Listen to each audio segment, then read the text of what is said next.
If you want to unblock a number or a contact on Samsung Galaxy A27, first of all, we need to open the phone app. Once we go to the phone app, then over here we should be able to start by going, for example, to contacts. Let's begin with that. If you have a contact that is blocked, you can just tap on the contact and go to details by tapping on this eye icon. Then you can tap on more at the bottom and you can choose unblock contact if you want to, of course, unblock that contact.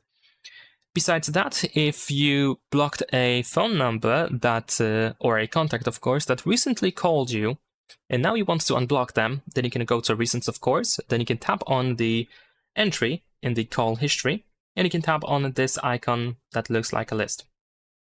And then here at the bottom, we have the unblock options. You can just tap over here to quickly unblock the contact or the phone number. And last but not least, you can also tap on these three dots that are either here on the right side or in the upper right corner. And you want to go to settings. And then in settings, you should be able to go to block numbers. And here we have the full list of all numbers and contacts that have been blocked so far. So you can tap on this red minus button on the right side to unblock that selected contact or number. And that's pretty much it. Leave a like and subscribe.